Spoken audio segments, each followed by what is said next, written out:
नमस्कार दोस्तों, स्वागत है आप सभी का आपके अपने चैनल वर्क अप सीसी में। दोस्तों, आज के हम इस वीडियो में जानेंगे, यदि कोई ईपीएफ मेंबर जो कि 30 साल तक प्राइवेट कंपनी में जॉब करता है और ईपीएस में 30 वर्ष तक योगदान करता है और वह 58 वर्ष के उम्र में जब रिटायर्ड होता है, तो उसे मंथली पेंशन कितना मिलेगा। साथ ही आज के इस वीडियो में यह भी आप जानेंगे कि यदि वह 58 वर्ष के उम्र में पेंशन चालू नहीं कर पाता पाता है किसी कारण से और वो 60 साल या 61 साल की उम्र में जब पेंशन चालू करता है, तो क्या उसको बढ़कर पेंशन मिलेगा? और बढ़कर मिलेगा तो कितना मिलेगा? इसका कैलकुलेशन कैसे होगा? पेंशन का कैलकुलेशन कैसे किया जाता है? और 58 से 60 वर्ष जो 2 वर्ष उसने पेंशन नहीं लिया, उस बीच का जो डिफरेंस अमाउंट है, वह एरियर्स के रूप में मिलता है क्या? ये सब कुछ आपके मन में जो भी कन्फ्यूजन है पेंशन से रिलेटेड, वो सब का सब मैं क्लियर करने वाला हूँ और क्या-क्या डॉक्यूमेंट इसमें देना चाहिए, पेंशन अप्लाई करते वक़्त किन ऑप्शन को सिलेक्ट करना चाहिए और किसको नहीं करना चाहिए, इससे क्या फ़ायदा नुकसान हो सकता है, ये सब का सब आज के इस वीडियो में आपको डिटेल्स में मिलने वाला है। तो चलिए वीडियो को शुरू करते हैं और लास्ट तक ज़रूर वीडियो को आप लोग देखें। दोस्तों, पेंशन कैलकुलेशन का जो फ़ॉर्मूला होता है, वो फ़ॉर्मूला है पेंशनेबल सर्विस इन डेज़ अर्थात आपने कितने वर्ष तक सेवा दिया है, यानी पेंशन में कितने साल तक आपने कंट्रीब्यूशन किया है, उसको दिन में कन्वर्ट कर लें। कितने दिन आपने मान लीजिए आपने 30 साल नौकरी किया तो 30 साल गुणे 365 दिन, तो दिन में आपका डेज़ निकल जाएगा। उसमें पेंशनेबल सैलरी आपका पिछले जो भी 60 महीने का जो आपका सैलरी है, उसका एवरेज निकाल लें। एवरेज निकालने के बाद जो पेंशनेबल सैलरी आएगा, वो आप ले लें। ध्यान रहे पेंशनेबल सैलरी अधिकतम 15,000 ही कैलकुलेशन में अभी आएगा। अभी नया नियम लागू नहीं हुआ है, पुराने नियम से ही चल रहा है अभी। इसको आप 70 गुना 365 से भाग लगा देंगे, तो आपका ये क्या हो जाएगा? पेंशन निकल के सामने आ जाएगा। लेकिन यहाँ पे पेंशनेबल सर्विस कैसे निकालें? पेंशनेबल सैलरी कैसे निकालें? इसको अगर आपको निकालना है, तो इसको आप समझ लीजिए कैसे निकालते हैं। पेंशनेबल सर्विस कैलकुलेशन का जो फ़ॉर्मूला होता है, वो फ़ॉर्मूला होता है आपने कब नौकरी छोड़ा, उसमें से आपने कब नौकरी जॉइन किया था, वो माइनस कर दें, घटा दें और उसमें नॉन कंट्रीब्यूशनरी पे डेज़ यानी कि एनसीपी डेज़ आपने का कितना दिन है, जो आपके प्रोफ़ाइल में आपके सर्विस हिस्ट्री में दिख जाएगा, वहाँ से आप लेकर उसमें से घटा दें, तो आपका एक्चुअल आपका जो पेंशनेबल सर्विस निकल के सामने आ जाएगा। अब आपको निकालना है पेंशनेबल सैलरी।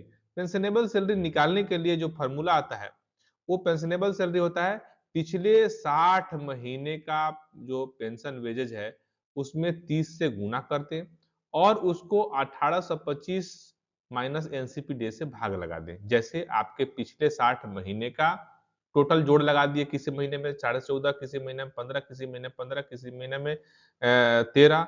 इस तरह से आप 60 महीने का एक सैलरी का चार्ट बना लें और उसको जोड़ लगाएँ। जोड़ लगाने के बाद जो अमाउंट आएगा, उसको 30 से गुना कर दें।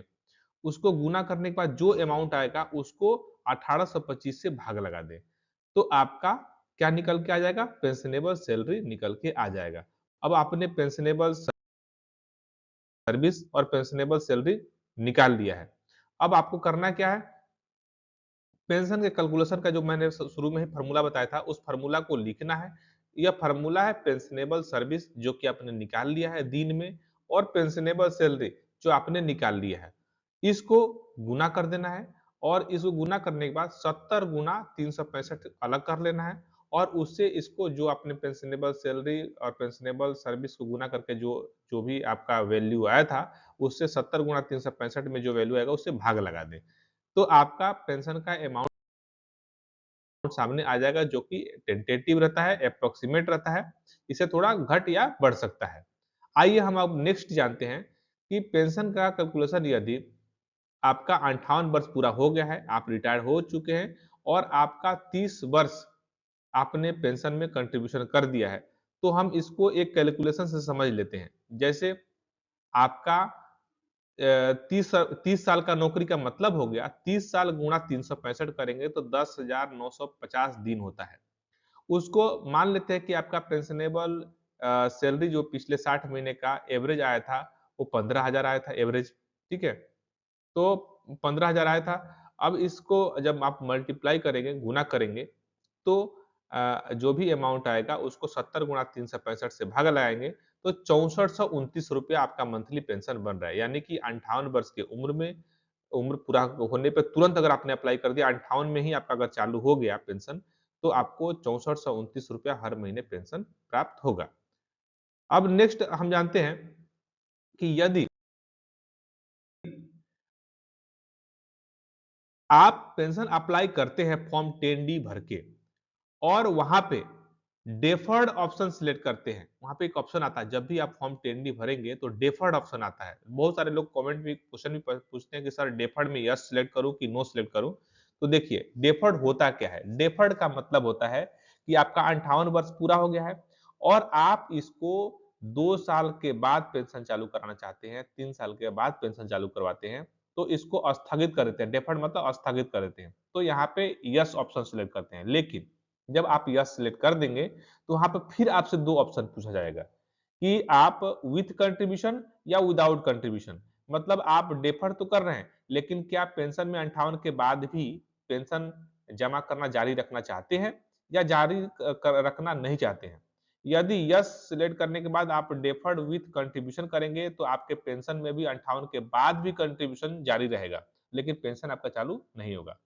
और विदाउट कंट्रीब्यूशन करेंगे तो आपका पेंशन में कंट्रीब्यूशन तो नहीं रहेगा, लेकिन आपको 2 साल या 3 साल जितने साल के लिए आप डिफर्ड कर रहे हैं, उतने साल के बाद आपका पेंशन शुरू होगा। मतलब आप फॉर्म 10 डी अभी भरेंगे 58 में और डिफर्ड यस कर देंगे तो आपको बाद में पेंशन मिलेगा।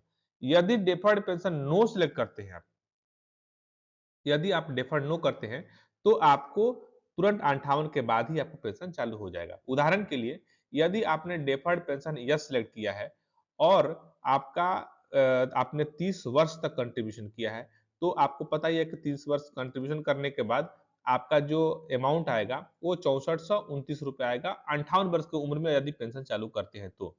लेकिन आपने यदि 2 साल के लिए डिफर्ड कर दिया तो आपको प्रति वर्ष 4% ज्यादा पेंशन मिलेगा। यानी कि 58 में 2 साल किया तो 58, 59, 60 में अगर आप पेंशन चालू करते हैं तो आपको 4% के हिसाब से 2 साल का 8% ज्यादा पेंशन मिलेगा। यानी कि आपको मिल अगर 58 में चालू करते तो 6429 मिलता, 8% 8% 514 रुपए ज्यादा मिलेगा। यानी कि अब आप अगर डिफर करते हैं और 60 की उम्र में पेंशन चालू करेंगे तो आपको लगभग 7,000 रुपए मंथली पेंशन मिलेगा। ठीक है? डेफर्ड यस करने से ये फ़ायदा हुआ। नुकसान इससे यह होता है कि आपको जो 2 साल पेंशन मिलने वाला था, वो आपको नहीं मिलेगा। वो आपको अब ना तो एरियर्स के अमाउंट के रूप में मिलेगा, ना कुछ आपको सिर्फ 60 की उम्र में पेंशन ज़्यादा मिलेगा। यदि आप विदाउट कंट्रीब्यूशन सिलेक्ट करते हैं, तो आपको क्या होगा कि 2 साल तक आपके पेंशन में कोई कंट्रीब्यूशन नहीं होगा, लेकिन आपके पेंशन जब 60 की उम्र में प्राप्त होगा, तो वो आपको 8% ज्यादा मिल जाएगा। लेकिन यदि आप वही पेंशन आप विथ कंट्रीब्यूशन डेफर्ड यस और विथ कंट्रीब्यूशन सिलेक्ट करते हैं 2 साल के लिए, तो आपके पेंशन में पैसा भी जमा होते रहेगा, लेकिन 58 के उम्र में आपको पेंशन नहीं मिलेगा। आपको पता ही है कि आप 58 की उम्र में पेंशन से बाहर निकल जाते हैं, लेकिन नौकरी 60 साल तक कंपनी में आप लोग करते हैं। तो चाहते हैं कि मैं 2 साल अगर कंपनी में काम कर रहा हूँ, तो मेरे पेंशन में भी पैसा जमा होते रहे। वैसे जैसे ही आपका 58 पूरा होता है, कंपनी आपके पेंशन में पैसा जमा करना बंद कर देती है और सिर्फ़ आपके पीएफ में पैसा जमा करती है। तो जो आपको मिलेगा 2 साल के बाद विथ कंट्रीब्यूशन में, वो आपको 8% तो ज़्यादा मिलेगा ही, साथ ही उसके अलावा भी आपको एक्स्ट्रा पैसा मिलेगा, जो आपने बीच में कंट्रीब्यूशन किया है उसका। यानी कि लगभग आपको साढ़े 7, 7,400 लगभग 8,000 के आस-पास आपको सॉरी 7,500 के 8,000 तो नहीं मिलेगा इसमें, मैक्सिमम 7,500 ही है। 7,500 के आस-पास आपको पेंशन मिलेगा, अगर विथ कंट्रीब्यूशन कर रहे हैं तो, ठीक है? तो आपने डेफर्ड ऑप्शन सिलेक्ट करना सीख गया होगा कि अगर आपको तुरंत पेंशन नहीं चाहिए, तो यस सिलेक्ट करना है, अगर तुरंत चाहिए, तो डेफर्ड में नो ऑप्शन सिलेक्ट करना है, ठीक है? अगर आप नो सिलेक्ट करते हैं वहाँ पे, तो तुरंत आपका 58 में पेंशन चालू हो जाएगा और आपको जो मंथली पेंशन मिलेगा, 30 वर्ष तक नौकरी करने पे वो 6429 रुपए के आस-पास मिलता है। यदि आपका एज 60 साल हो गया है, ठीक है, यदि आपका एज 60 वर्ष हो गया है और आपने अभी तक पेंशन के लिए अप्लाई नहीं किया है, तो आपका जो 58 वर्ष के उम्र में पेंशन मिलने वाला था 6429 रुपया, वो तो मिलेगा ही 60 की उम्र में अप्लाई करने पे। साथ ही साथ 58 से लेकर 60 के बीच में जो 2 साल का गैप है, उसका एरियर अमाउंट जोड़कर भी आपको मिल जाएगा। ठीक है। नेक्स्ट आता है, यदि आप 58 वर्ष तक इंतजार नहीं कर रहे हैं और 50 वर्ष के उम्र में ही पेंशन चालू करना चाहते हैं, ऐसे कंडीशन में मान लेते हैं कि आपका ज्वाइनिंग जो है 20 साल की उम्र में आप किसी कंपनी में ज्वाइन किए और पेंशन में कंट्रीब्यूशन चालू हो गया, और 50 वर्ष की उम्र में अगर आप वॉलंटियर रिटायरमेंट ले रहे हैं और इस दौरान आपने 20-30 वर्ष सर्विस कर लिया और 30 वर्ष तक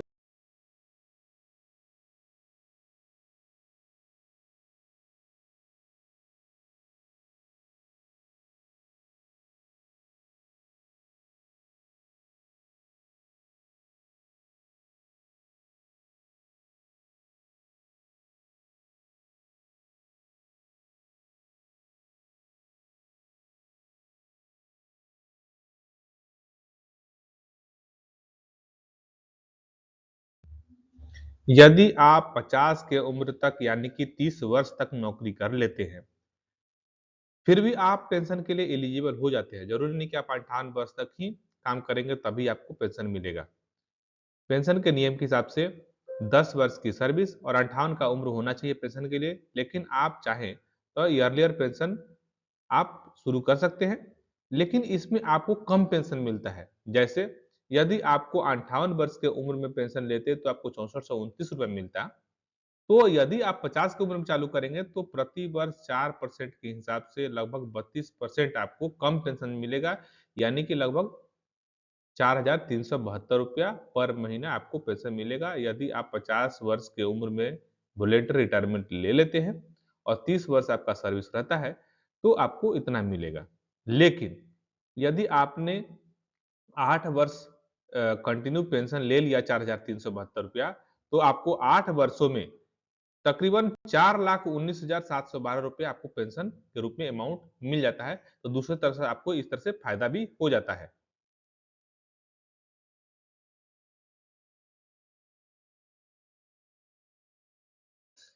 यदि कोई मेंबर 40 वर्ष की उम्र में पहली बार ऐसे कंपनी में ज्वाइन करता है जहां पे उसका पेंशन फंड चालू होता है, पीएफ में कंट्रीब्यूशन चालू होता है और इसके पहले कभी भी किसी कंपनी में काम नहीं किया है, और वो ऐसे कंपनी में ज्वाइन करता है जहां पे पेंशन उसका चालू हो जाता है, पीएफ में कंट्रीब्यूशन चालू हो जाता है और उस कंपनी में वो 16 वर्ष तक कंट्रीब्यूशन करता है, नौकरी करता है।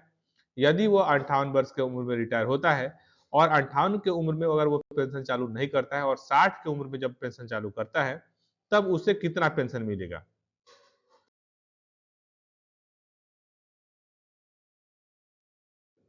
तो यदि वह 60 के उम्र में पेंशन के लिए अप्लाई करता है, तो अगर वह उसने 16 वर्ष की नौकरी किया है, तो 16 वर्ष का मतलब हो गया 58 से 40 दिन। यानी कि ये 16 वर्ष गुना 365 करेंगे तो 58 से 40 दिन होता है। और मान लेते हैं कि उसका पेंशनेबल पिछले 60 महीने का पेंशनेबल एवरेज सैलरी 15,000 है। तो 58 से 40 गुना 15,000 और 70 गुना 365 से भागा लगा देंगे तो 3428 रुपये उसका मंथली पेंशन बनता है। लेकिन आपके मन में सवाल आ रहा होगा कि उसको 58 की उम्र में तो पेंशन चालू कर लेना चाहिए, लेकिन 60 की उम्र में चालू किया है, तो क्या होगा? तो इसको लगभग 82,285 रुपए यानी कि 3458 रुपए 28 रुपए के हिसाब से 2 साल का एरियर्स अमाउंट 82,285 रुपए एरियर्स अमाउंट खाते में क्रेडिट हो जाता है और उसके बाद कंटिन्यू रहता है, ऐसा मंथली पेंशन चालू रहता है।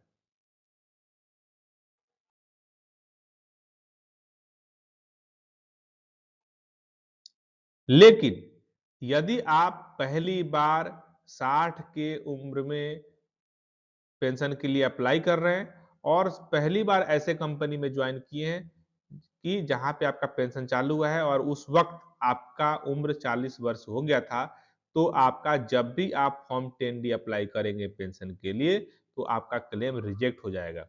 रीजन उसमें अलग-अलग तरीके से रीजन आएगा जो आपको समझ में नहीं आएगा, लेकिन उसका असली रीजन मैं आपको बता देता हूँ, मेरे पास प्रैक्टिकल हुआ है।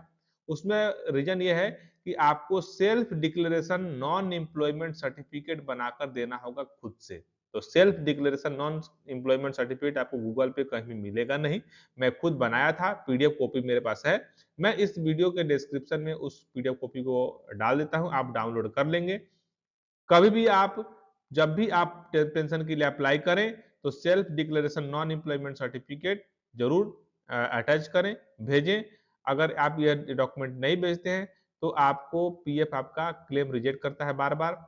उसका मानना होता है पीएफ का कि आप यह बताएं कि आपने तो 40 के उम्र में कंपनी ज्वाइन किया, तो क्या पहले किसी कंपनी में काम नहीं किया? क्या पहले का आपका कोई पीएफ खाता नहीं है? क्या आपका कहीं पीएफ का पहले का पेंशन में कोई कंट्रीब्यूशन नहीं है? तो आपको खुद से डिक्लेरेशन देना होता है कि ना मेरे पास नहीं है। अगर है तो आप उसमें डॉक्यूमेंट दीजिए, अगर नहीं है तो आप डिक्लेरेशन दीजिए। अगर आपने एक बार डिक्लेरेशन दे दिया और आपका पेंशन चालू हो गया और बाद में आपको याद आएगा कि नहीं अरे मेरा तो किसी पिछले कंपनी में कुछ पेंशन का रिकॉर्ड है, मैं इसमें ऐड कराना चाहता हूँ, तो ऐड नहीं होगा। इसीलिए सेल्फ डिक्लेरेशन मांगा जाता है। तो सेल्फ डिक्लेरेशन देने से पहले आप ये कंफर्म करें कि मैं जिस कंपनी में काम कर रहा हूँ इससे पहले किसी कंपनी में काम नहीं कर रहा था। अगर आपके पास है, एक्चुअली में आपने किसी कंपनी में काम किया है, तो उसका स्कीम सर्टिफिकेट दीजिए या उस कंपनी का कोई सैलरी स्लिप है या कोई आपका उस जॉइनिंग लेटर है या कुछ भी आप उस कंपनी का रिकॉर्ड दीजिए जिस कंपनी में आपने पहले काम किया है और आपका पेंशन में पैसा कंट्रीब्यूशन हुआ है, पीएफ में कंट्रीब्यूशन हुआ है, लेकिन आपने उसको अपने करंट पीएफ में ट्रांसफर नहीं करवाया है, भूल गए हैं, किसी कारण से आपने नहीं हुआ होगा। अगर उसको ऐड करवाना चाहते हैं तो उसका डॉक्यूमेंट दीजिए और नहीं है तो सेल्फ डिक्लेरेशन दीजिए। तो आपको जो है आपका पेंशन चालू होगा, आपका क्लेम रिजेक्ट नहीं होगा। अगर हाँ, लेकिन ये हमेशा ध्यान रखें, कभी भी आप पेंशन के लिए अप्लाई करें तो self declaration non employment certificate जरूर दें। नॉन एम्प्लॉयमेंट सर्टिफिकेट में यह मेंशन करें कि मेरा पिछला जो भी रिकॉर्ड है वो सब कुछ इसमें ऐड हो गया है और मेरा कोई नया कुछ छूट नहीं रहा है। मैं पिछला कोई कंपनी में इसके पहले का मेरा रिकॉर्ड नहीं है। तो आशा करता हूँ यह जानकारी आप लोग को अच्छा लगा होगा। तो प्लीज़ वीडियो को लाइक करें। चैनल पे पहली बार वीडियो देख रहे हैं तो चैनल को सब्सक्राइब करना ना भूलें और आपके मन में कोई सवाल, कोई भी क्वेश्चन है इससे संबंधित तो आप हमसे इसके बारे में कमेंट के माध्यम से पूछ के हमसे हेल्प ले सकते हैं। और आपको कमेंट लिखने में कोई दिक्कत आती है तो आप मेरे मेल आईडी पे वॉइस रिकॉर्डिंग करके, वीडियो रिकॉर्डिंग करके या फिर जो भी एरर आता है उसका स्क्रीनशॉट लेके हमें मेल कर सकते हैं। मैं आपको फ्री में हेल्प करूँगा। इसके लिए आपको किसी को भी ₹1 देने की ज़रूरत नहीं है। हमारे यहाँ बिल्कुल मुफ्त में लोगों को मदद किया जाता है। किसी को इस सब काम के लिए ₹1 देने की ज़रूरत नहीं है। सब काम आजकल ऑनलाइन होता है, फ्री में होता है, तो आपको किसी ठग के चक्कर में नहीं पड़ना है।